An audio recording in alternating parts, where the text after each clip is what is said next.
नमस्कार, छत्तीसगढ़ कौशल्य भूमि देख रहे हैं आप। आपके साथ मैं हूं स्वीटी दीक्षित। बुलेटिन की शुरुआत करेंगे महत्वपूर्ण खबर के साथ। बता दें कि छत्तीसगढ़ के 2 दिवसीय दौरे पर सीएम है और 5 जिलों की 6 विधानसभाओं में करेंगे जनसभा।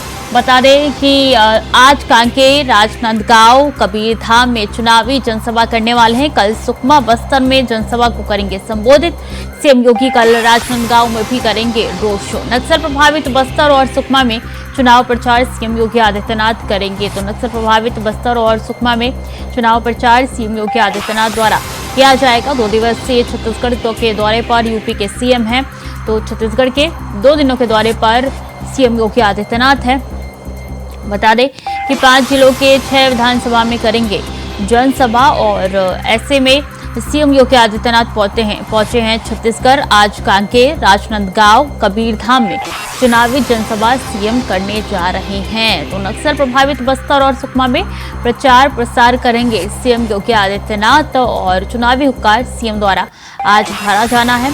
आज और कल यानी कि 2 दिवसीय उनका छत्तीसगढ़ दौरा है।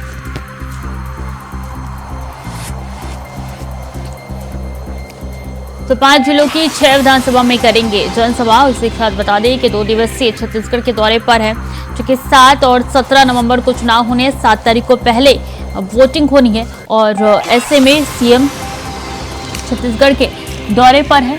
सीएम योगी आदित्यनाथ छत्तीसगढ़ के दौरे पर है और 2 दिवसीय दौरे पर सीएम योगी आदित्यनाथ है। तो सीएम योगी का 2 दिवसीय छत्तीसगढ़ दौरा है। चुनावी हुंकार भरने वाले हैं और एक के बाद एक करके बड़े नेता छत्तीसगढ़ पहुंच रहे हैं। क्योंकि छत्तीसगढ़ में चुनाव है, महज 3 दिनों में छत्तीसगढ़ में चुनाव है और ऐसे में स्टार प्रचारकों की लिस्ट में सीएम योगी आदित्यनाथ का भी नाम शामिल है, जो कि जाने वाले हैं छत्तीसगढ़ में 2 दिवसीय ऐसे दौरे हैं जिसमें सीएम योगी आदित्यनाथ है। बता दें कि छत्तीसगढ़ के 2 दिवसीय दौरे पर सीएम योगी है। 5 जिलों की 6 विधानसभा में करेंगे जनसभा।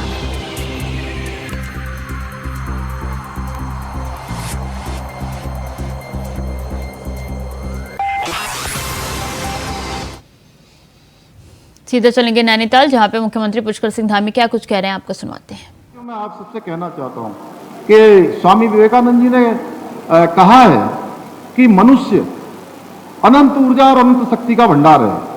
वो जिस दिशा में जाना चाहता है, जो बनना चाहता है, जो करना चाहता है, वो कर सकता है। बस उसके लिए केवल जरूरत होती है स्वयं को जानने की, स्वयं को पहचानने की। कहते हैं, ए मनुष्य निज को तू जान, ए मनुष्य निज को तू जान, अपनी शक्ति को पहचान, तेरी आत्मा में बसे हैं भगवान, तेरी आत्मा में बसे हैं भगवान। जीवन में कभी भी कोई परेशानी आए, कोई समस्या आए, तो सकारात्मक सोच के साथ उसका आप सब सामना करिए। उसके समाधान के लिए अपने मित्रों से संवाद करिए। और इतना ही नहीं, अभी 12th तक हम लोग यहाँ पढ़ रहे हैं। कोई 10th में होंगे, कोई 11th में होंगे, कोई 12th में होंगे, कोई उससे पहले की कक्षाओं में होंगे।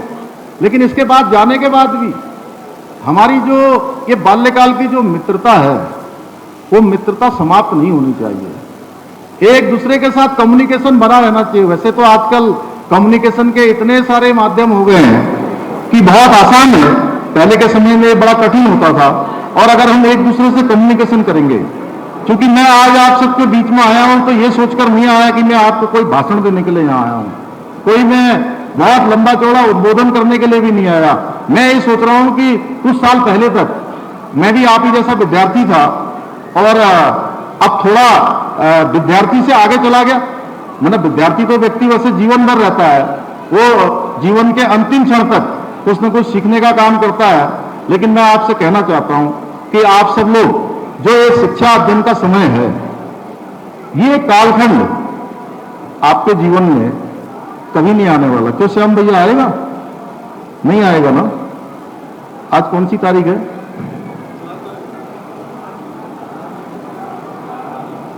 4 नवंबर 2023 और ये समय हो रहा है लगभग 1:30 बजे का समय बज रहा है। ये समय अब हमारे जीवन में, किसी के भी जीवन में कभी लौटकर नहीं आने वाला है। इसलिए समय बहुमूल्य है, इसकी कोई कीमत नहीं है। इसलिए इसकी महत्ता को हम सबको समझना चाहिए। जैसे मैं अगर सोचूं कि मैंने कुछ और पढ़ा होता, या यहाँ श्याम जी तो बहुत हो गए, अजय भाई साहब की तो मैं बात नहीं कर सकता, लेकिन ये हमारे जिलाधिकारी और ये IAS IPS जो बैठे हैं, अगर ये लोग भी ये सोचे कि हमने कुछ और पढ़ाई करनी होती, आपकी सबकी तरफ विद्यार्थी बन के आप पढ़ सकते हैं क्या? ये मैं तो कतई नहीं बन सकता, क्योंकि अब कक्षा में पढ़ने वाला विद्यार्थी नहीं बन सकता, ये लोग भी नहीं बन सकते।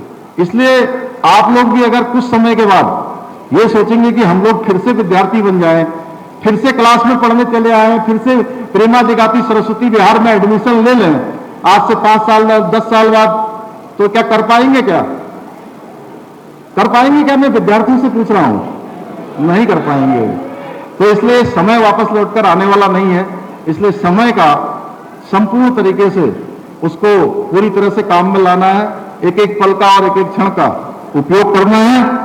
मैं आज के इस अवसर पर विद्या भारती के हमारे जिन्होंने इस को बढ़ाने में अपना योगदान दिया, ब्रह्मदेव शर्मा भाई जी, हल्द्वानी के दान सिंह बिष्ट जी, काला जी, उन सभी का मैं बहुत आप सबको मैं नमन करता हूं। और आज हम इस मुकाम पर पहुंच गए हैं कि आप सभी ने इस स्थान पर, अभी श्याम जी ने कहा कि एक विश्वविद्यालय बनना चाहिए, एक विश्वविद्यालय बनाना है।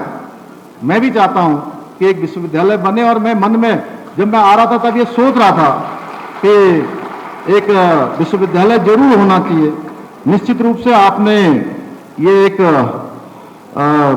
विश्वविद्यालय का जो संकल्प लिया है और जो योजना बनाई है, मैं हर संभव आपके साथ खड़ा हूं हर तरीके से, और कोशिश करेंगे कि आप जैसा डोमेश्वर साहू जी ने, भाई साहब ने कहा कि इसके लिए जमीन ढूंढनी है, निश्चित रूप से इस जमीन को ढूंढने का काम हम सब लोग करेंगे और मिलकर हम लोग प्रयास करेंगे तो जरूर ये परिकल्पना हमारी साकार होगी। और उत्तराखंड सरकार से हो, व्यक्तिगत रूप से हो, जो भी इसमें हम सबका योगदान करना होगा वो योगदान निश्चित रूप से करेंगे, क्योंकि आपने एक ऐसा काम शुरू किया है जो आने वाले समय में एक इतिहास का रूप लेगा, इतिहास बनेगा।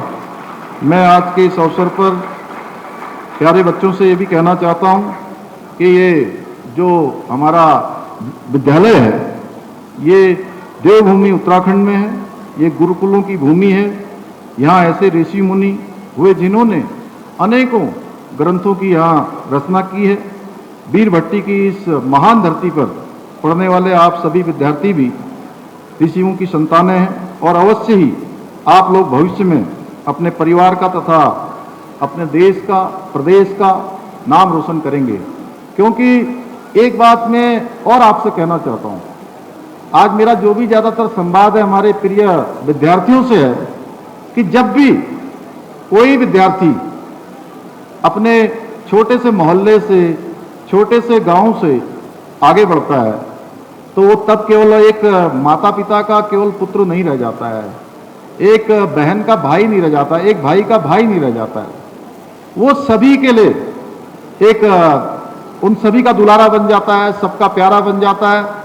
क्योंकि उसके साथ आगे बढ़ते हुए सबकी संभावनाएं जुड़ जाती हैं, सबकी भावनाएं जुड़ जाती हैं, सबका आशीर्वाद उसके साथ जुड़ जाता है। इसलिए आप जब आगे बढ़ेंगे तो इतना ही मानिए कि आपके पीछे बहुत बड़ी शक्ति खड़ी होगी, और वो शक्ति आपको दिखाई नहीं देगी प्रत्यक्ष रूप से, लेकिन उसको आप जब आगे बढ़ेंगे तो महसूस करेंगे कि वो आपको जो है आपके कर्मों में, आपके द्वारा आने वाले विचारों में कहीं ना कहीं परिलक्षित होगी। मैं आज इस विद्यालय में आकर निश्चित रूप से इस बात से भी प्रसन्नता हो रही है कि इस जो विद्यालय के विद्यार्थी हैं वो आज अनेकों क्षेत्रों में, अनेक क्षेत्रों में जाकर आज अपना योगदान दे रहे हैं। कोई अच्छे व्यापारी हैं, कोई अच्छे एडमिनिस्ट्रेटर हैं, कोई अच्छे पत्रकार हैं, कोई अच्छे समाज में सेवा करने वाले हैं, अनेकों प्रकार से जो यहाँ से उन्होंने संस्कार प्राप्त किए, उन संस्कारों को वो अपने जीवन में व्यवहारिक रूप से उन सभी को पूरा करने का काम कर रहे हैं। प्यारे विद्यार्थियों, हमारे देश के प्रधानमंत्री आदरणीय मोदी जी के नेतृत्व में आज नए भारत का निर्माण हो रहा है, जिसके अंतर्गत देश में आज एक के बाद एक नए काम शुरू हो रहे हैं, नित्य नए नए आयाम स्थापित हो रहे हैं। हमने देखा कि कोरोना महामारी के समय में किस प्रकार का संकट हम सबके समक्ष पैदा हो गया था, और हमारे प्रधानमंत्री जी ने जहां देश के एक एक व्यक्ति का एक एक परिवार का जहां अभिभावक की तरह, माता पिता की तरह चिंता करी, सभी के लिए वैक्सीन, सभी के लिए भोजन, सभी के लिए अन्न देने का काम, उन तक पहुंचाने का काम भारत की सरकार ने उनके नेतृत्व में किया। वहीं दुनिया के दूसरे देशों को भी वैक्सीन देने का काम किया। उसके कारण से आज पूरी दुनिया के अंदर भारत की साख बढ़ी है। मैं पिछले दिनों जब दुनिया के दूसरे देशों में गया तो वहां के लोगों ने जब मुझसे चर्चा करी, एक आदर का भाव, एक श्रद्धा का भाव, एक विश्वास का भाव हमारे देश के लिए दुनिया के देशों के अंदर निर्मित हुआ है। भाइयों बहनों, ये नया भारत इस दिशा में आगे बढ़ रहा है। इसके साथ साथ अभी G20 की जो हमारी समिट हुई, उस G20 की समिट में पूरी दुनिया ने भारत के सामर्थ्य को देखा है। भारत के विभिन्न शहरों में 200 से भी ज्यादा स्थानों पर पूरी दुनिया के डेलीगेट्स ने आकर भारत की संस्कृति को देखा है, भारत की सामर्थ्य को देखा है, और मजबूत होता हुआ भारत, विकसित होता हुआ भारत पूरी दुनिया ने देखा है। ये नया भारत आज हमारे प्रधानमंत्री आदरणीय मोदी जी के नेतृत्व में बन रहा है। इतना ही नहीं भाइयों बहनों, हम सबको याद रखना चाहिए कि अभी जब रूस यूक्रेन युद्ध हुआ था, रूस यूक्रेन युद्ध के समय में जब हमारे देश के बहुत सारे विद्यार्थी, हमारे बीच के भी, यहाँ उत्तराखंड के भी बहुत सारे विद्यार्थी वहां पर जो शिक्षा के लिए गए हुए थे, तमाम अनेकों इंस्टीट्यूशनों में अपनी शिक्षा ग्रहण कर रहे थे, उन सबको जब भारत आना था तो बहुत मुश्किल हो गई थी। मुझे भी बहुत विद्यार्थी मिले, हमारे आदरणीय भाई साहब अजय भट्ट जी बैठे हैं, इनको भी बहुत लोग मिले, ऐसे अनेकों लोग, आप सब लोगों से भी मिले होंगे। तो सभी कह रहे थे कि हमारे बच्चों को वापस भारत ले आइए, उनके लिए मदद करिए। तो ऐसे समय में हमारे प्रधानमंत्री जी ने रूस और यूक्रेन दोनों के ही राष्ट्राध्यक्षों से बात कर उस युद्ध को रुकवाया था, और भारत के सारे बच्चों को वहां से बाहर सुरक्षित निकालने का काम भारत की सरकार ने किया था। भाई बहनों, इसी प्रकार भारत के अंदर जो नई शिक्षा नीति, यह भी एक प्रमुख कार्य है, और नई शिक्षा नीति ने स्कूली शिक्षा और उच्च शिक्षा को निश्चित रूप से आने वाले समय में नए आयाम प्राप्त होंगे। इससे सभी वर्ग के लोगों को समानता के आधार पर शिक्षा प्राप्त करने के अवसर मिलेंगे, तथा स्कूली स्तर पर कौशल विकास से युवा कुशलता के साथ कार्य करने में सक्षम होंगे। नई शिक्षा नीति जहां रोजगार परक शिक्षा प्राप्त होगी, वहीं शोध और अनुसंधान को भी बढ़ावा मिलेगा। आप सभी को मुझे यह बताते हुए भी, आज के चूंकि शिक्षा का ये हमारा मंदिर है, मां शारदे का स्थान है, कि मैं कहना चाहता हूं कि उत्तराखंड देश का प्रथम राज्य है जिसने स्कूली शिक्षा में नई शिक्षा नीति को लागू किया है। सीएम पुष्कर सिंह धामी को नैनीताल से सुन रहे थे आप। उनकी तरफ से कहा गया कि समय बड़ा बलवान भी है और बहुमूल्य भी है, तो इसको खोइए मत। जो भी काम है वो समय के अनुसार कहिए और करिए। चलिए खबरों में आगे बढ़ेंगे। ईडी ने शुक्रवार को दावा किया है कि उसने पैसे का लेन देन करने वाले एक व्यक्ति का बयान दर्ज किया है, जिसने आरोप लगाया है कि महादेव सट्टेबाजी ऐप के प्रवर्तक छत्तीसगढ़ के मुख्यमंत्री भूपेश बघेल को अब तक 508 करोड़ रुपए का भुगतान कर चुके हैं। ईडी के इस दावे के बाद केंद्रीय मंत्री स्मृति ईरानी ने छत्तीसगढ़ के सीएम भूपेश बघेल और कांग्रेस पार्टी पर बड़े सवाल खड़े कर दिए हैं। बीजेपी नेता ने सवाल किया है कि क्या ये सच है कि असीम दास ने भूमन शुभम सोनी को रायपुर जाकर भूपेश बघेल को चुनाव खर्च के रूप में पैसे देने का आदेश दिया है, और क्या कुछ कहा स्मृति ईरानी ने, आइए आपको सुनाते हैं। असीम दास नामक एक व्यक्ति से 5 करोड़ 30 लाख से ज्यादा पैसा बरामद हुआ है। मैं आज आपके माध्यम से कुछ प्रश्न पूछना चाहती हूं। क्या यह सत्य है कि कांग्रेस के नेताओं को छत्तीसगढ़ में शुभम सोनी के माध्यम से असीम दास पैसा पहुंचाते थे। क्या यह सत्य है कि शुभम सोनी के माध्यम से एक वॉइस मैसेज के माध्यम से असीम दास को यह आदेश दिया गया कि वो रायपुर जाएं और बघेल को चुनाव के खर्चे के लिए पैसा दे? क्या यह सत्य है कि 2 नवंबर होटल ट्राइटन में असीम दास से सर्च में पैसा बरामद हुआ? क्या यह सत्य है कि अलग अलग बैंक अकाउंटों से 15 crore 50 lakh prevention of money laundering act के तहत फ्रीज किया गया?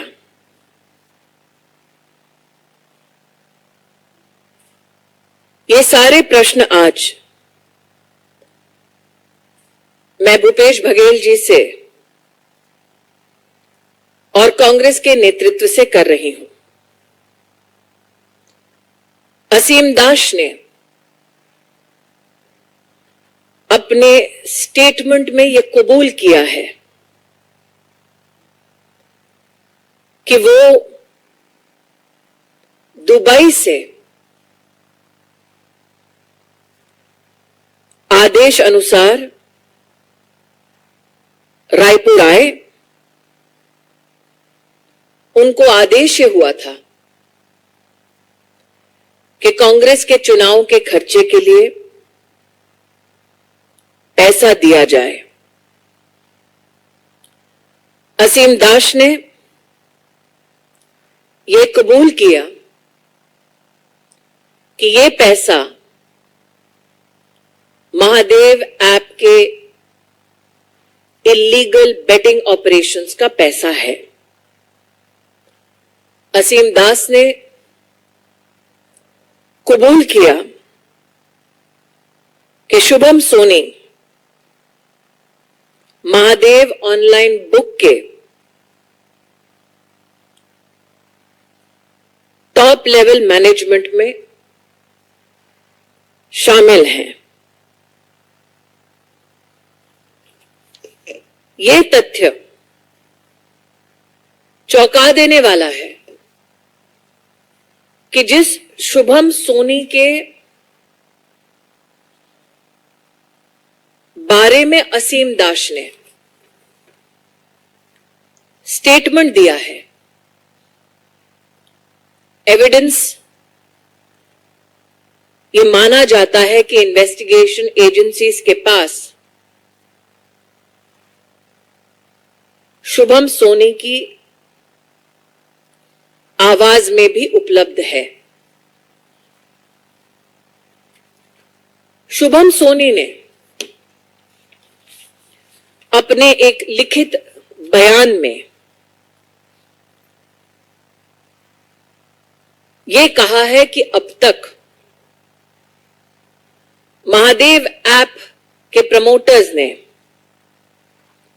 छत्तीसगढ़ के मुख्यमंत्री भूपेश बघेल को 508 करोड़ रुपया रिश्वत दी है। लेकिन यह एकमात्र ऐसा एडमिशन नहीं है। चलिए खबरों में आगे बढ़ेंगे। बीजेपी में शामिल हुई है तुलसी साहू। कांग्रेस से इस्तीफा देने के बाद बीजेपी में शामिल हुई है और बता दें कि औपचारिक घोषणा भी अभी नहीं हुई है। पीएम मोदी के समय स्थल पर पहुंची है तुलसी। मीनिंग सिंबल के साथ किया है जनता का अभिवादन। तो कांग्रेस से इस्तीफा देने के बाद बीजेपी में शामिल हुई है तुलसी और शामिल होने की औपचारिक घोषणा अभी होना बाकी है। बता दें कि पीएम के कार्यक्रम में पहुंची है तुलसी और सभा स्थल पर पहुंच चुकी है। इसी के साथ बता दें कि सिंबल के साथ, विनिंग सिंबल के साथ वो पहुंची है। जनता का अभिवादन उन्होंने दिया है।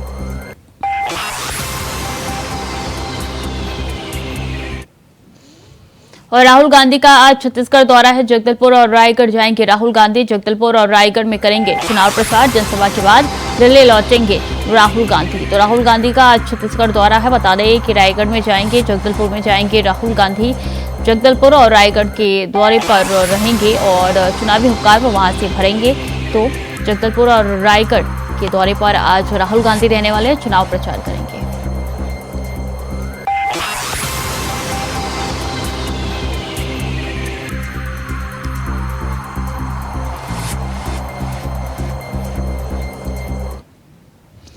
और प्रधानमंत्री नरेंद्र मोदी आज दुर्ग के रविशंकर स्टेडियम पहुंचे, जहां उन्होंने विशाल जनसभा को संबोधित किया। स्टेडियम में दुर्ग से प्रत्याशी और बड़ी संख्या में कार्यकर्ता मौजूद रहे। इस दौरान पीएम ने चुनावी जनसभा को संबोधित करते हुए मुख्यमंत्री भूपेश बघेल पर भी जमकर निशाना साधा।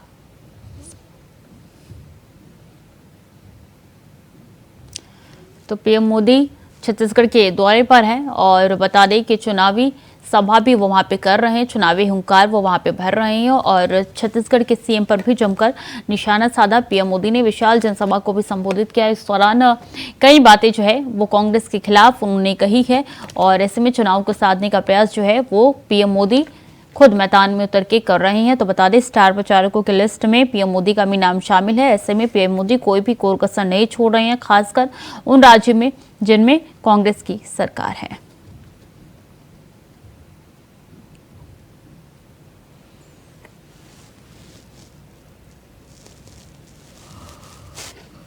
विकास यादव ज्यादा जानकारी के साथ जुड़ चुके हैं। विकास, एक के बाद एक बड़े नेता पहुंच रहे हैं छत्तीसगढ़ में चुनावी हुक्कार भरने के लिए।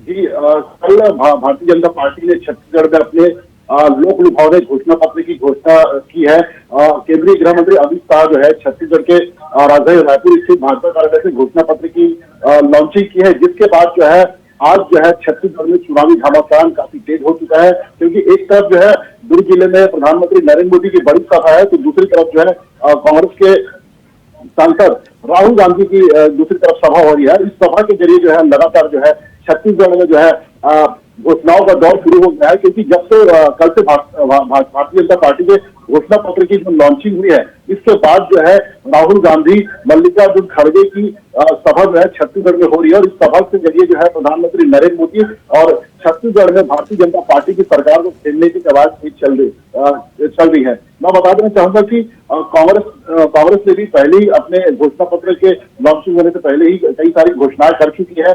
17 पॉइंट की घोषणा जो है पहले ही कांग्रेस सरकार ने यहाँ पे छत्तीसगढ़ में आम सभा के जरिए कर चुकी है, जिसमें जो है समर्थन मूल्य की वृद्धि के साथ जो है 500 रुपए में सिलेंडर का भी वादा जो है कांग्रेस ने छत्तीसगढ़ में कर चुकी है। जी बिल्कुल, और इसलिए बीजेपी कोई कोर कसर नहीं छोड़ रही है। वो चाहती है कि जिन जिन राज्यों में खासकर छत्तीसगढ़ की बात की जाए तो यहाँ पे बीजेपी अपना फोकस पूरी तरीके से की हुई है, तभी तो हर दूसरे दिन बड़े नेता पहुंच रहे हैं, चाहे अमित शाह हो, खुद पीएम मोदी भी इस चुनावी मैदान में उतरते हुए विकास नजर आ रहे हैं।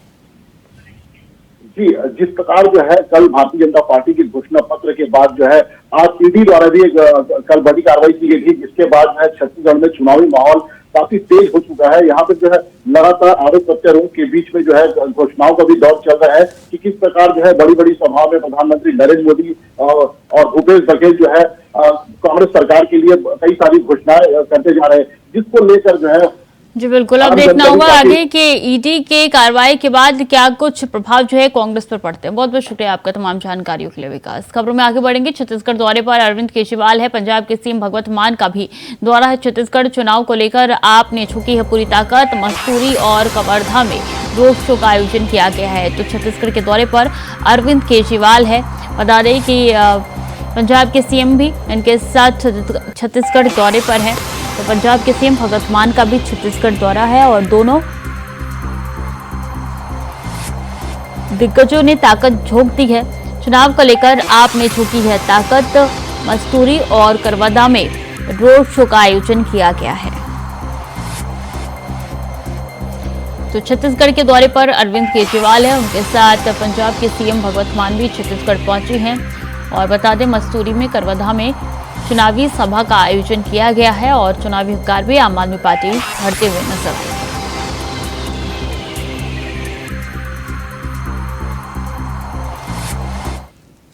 तो फिलहाल के लिए बुलेटिन में इतना ही। खबरें लगातार जारी है, देखते रहिए इंडिया वॉइस।